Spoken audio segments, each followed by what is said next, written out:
Here to discuss this growing threat, James Zogby, president of the Arab American Institute, joining us today by phone from Atlanta. Jim, it is always good to have you here on America's Forum. Thank you, JD. Let me just make a little point. This ISIL-ISIS debate is much about nothing, but it's interesting because it never really was the Islamic State of Iraq and Syria. It's Iraq and the Sham. The term in Arabic, the Sham, refers to the broader region that was Greater Syria, that includes Lebanon and Jordan, Israel, Palestine, etc. And so the actual equivalent in English would be the French word Levant, in other words, the East. The aspirations of this group are larger than the two countries. Is the bottom line here? Whatever you call it, they see the creation of a Sunni state across the entire swatch of the Middle East.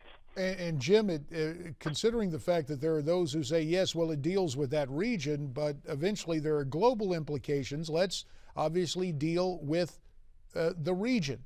So many Arab states... You call yourself a caliphate if yes. your aspirations are limited to a couple of desert towns on each side of the Syrian-Iraq border. So that's true. I mean, this has aspirations that go well beyond even the Iraq and Levant region, and you now see groups pledging allegiance to the caliphate, as it were. It's a global phenomenon. It's a danger. And with that in mind, with the rise of this Islamic State, this caliphate, what are the implications for Arab countries in the immediate vicinity, and what has been the response? What do you think will be the response in the days ahead of these various Arab nations?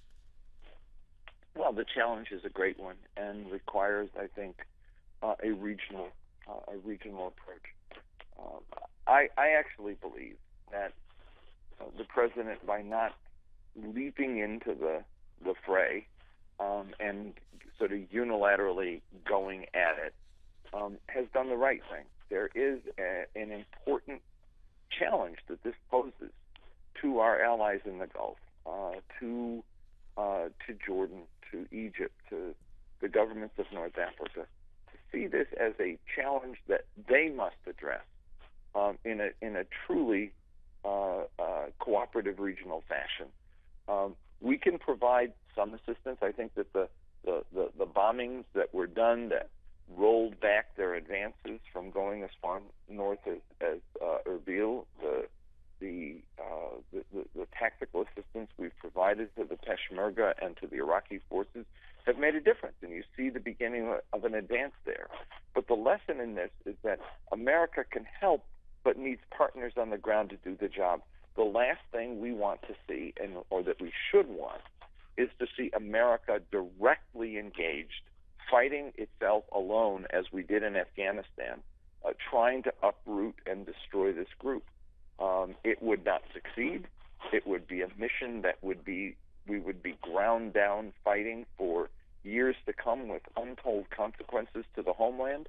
And so we can be supportive, but folks got to step up and say, this is our fight. We've got to wage this fight, and then America will have their back in the fight. And so this just prompts the following questions, Jim.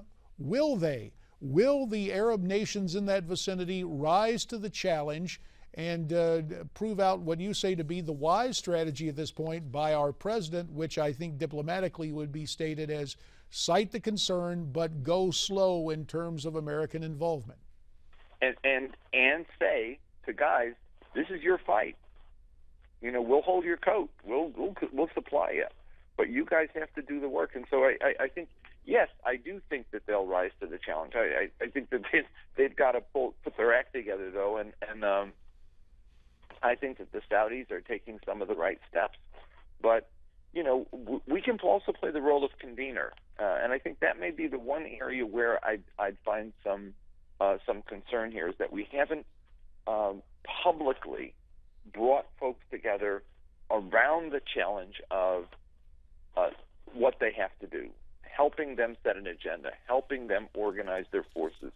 I still believe that as much as this is an Iranian challenge, and Iran is engaged in Iraq, and it's a Saudi challenge, and the Saudis are engaged in some ways in Iraq, I think that America has to convene Iran and Saudi Arabia and say, this is bigger than both of us.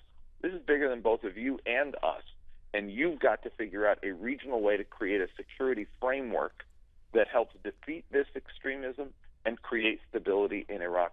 Because you've got these little proxy wars going on around the region. The only way that you'll end the proxy wars is if the sponsors of the proxies actually form a security framework and realize that this is not getting either of them anywhere. It's fomenting crises. It's not resolving problems. And they're all going to get buried in the process. So I think America can play a much more aggressive role as convener and challenger and helping to set the agenda of what these countries need to be doing to work together to solve the crisis.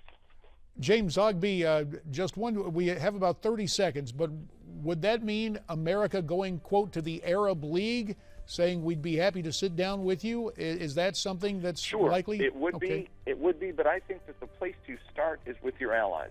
We've got allies among the GCC countries, including then beyond the GCC, Jordan and Egypt. I'd go to them first and say, here's what we'd like to see you do.